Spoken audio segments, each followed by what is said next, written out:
Bonjour à tous, ici Pauline Roche. Bienvenue sur ma chaîne dédiée à la santé et aux avancées fascinantes en biotechnologie. Si vous êtes curieux de découvrir comment ces innovations transforment notre bien-être et notre avenir, n'hésitez pas à vous abonner pour ne rien manquer. Prêt à en savoir plus? Bonjour Allons-y! à tous, dans cette vidéo, je vais vous parler d'une avancée fascinante dans le domaine de la biologie et de la médecine régénérative. Nous allons explorer comment des glandes salivaires et lacrymales, créées en laboratoire, ont été greffées chez des souris. Je vais vous expliquer le processus de création de ces glandes, les techniques de greffe utilisées, et les implications potentielles de cette recherche pour le traitement de maladies humaines.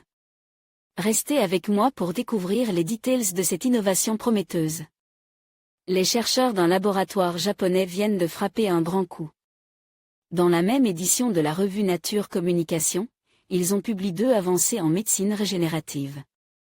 Dans l'une d'elles, ils ont recréé en laboratoire des glandes salivaires effectives, qui l'ont transplantées chez des souris et qui fonctionnent correctement.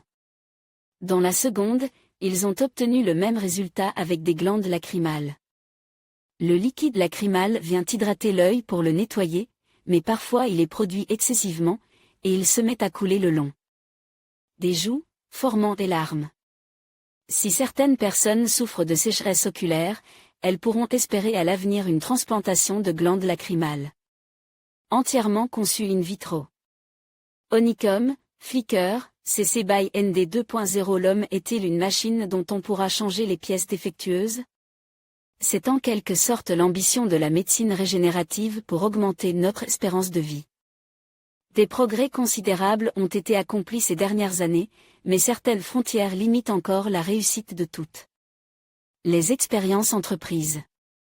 Takashi Tsuji et ses collaborateurs de l'Université des sciences de Tokyo viennent de faire 2 nouvelles percées, publiées dans le même numéro de Nature Communication.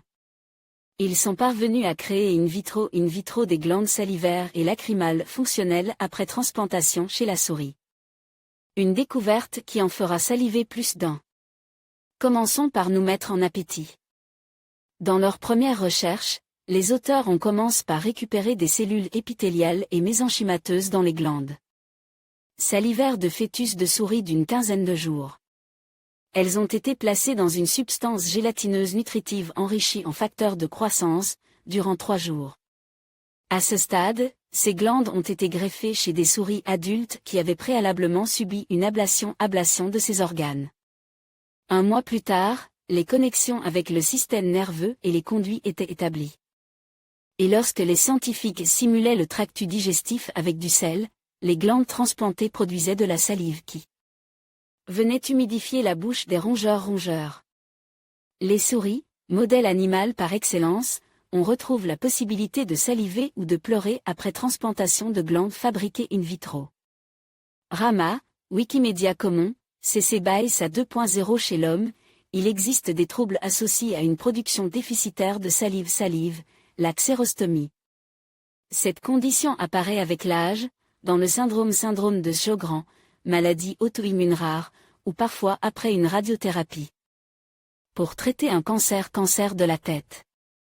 Cette recherche montre que le remplacement par des glandes salivaires fonctionnelles conçues en laboratoire est possible, mais le protocole reste à affiner et de nouvelles études sont nécessaires avant que l'opération ne soit envisagée chez l'homme.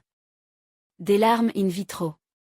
Dans la seconde étude, le protocole est le même, mais concerne cette fois les glandes lacrymales. Soumis à un refroidissement des yeux, les rongeurs commencé à verser des larmes avec toutes les sécrétions. Qu'elles doivent contenir, en guise de preuve de la bonne réussite de l'expérience. Là encore, des applications en médecine sont envisageables, pour les personnes souffrant de sécheresse oculaire, qui, à la suite du dysfonctionnement de leurs glandes lacrymales, perdent en vision et en qualité de vie. Reste, comme précédemment, à faire les efforts de recherche nécessaires pour réussir à passer sans danger de la souris à l'homme. Ces annonces laissent espérer des avancées dans le remplacement des petits tissus défaillants. Mais elles n'offrent toujours pas de solution pour la conception in vitro d'organes plus volumineux, comme le cœur, les poumons ou le foie, qui nécessitent un système de vascularisation complexe pour atteindre leur taille adulte. En attendant que les scientifiques parviennent à ce niveau de connaissance, les plus impatients pourront peut-être bientôt retrouver leurs yeux pour pleurer. En conclusion, les avancées dans la création de glandes salivaires et lacrymales en laboratoire, suivies de leur greffe chez la souris, ouvrent de nouvelles perspectives passionnantes pour la recherche biomédicale. Ces travaux pourraient non seulement améliorer notre compréhension des maladies affectant ces glandes, mais également contribuer au développement de thérapies innovantes pour des conditions humaines. Il est essentiel de poursuivre ces recherches afin de transformer ces découvertes en applications cliniques bénéfiques pour les patients. Merci de votre attention et à bientôt pour de nouvelles explorations scientifiques.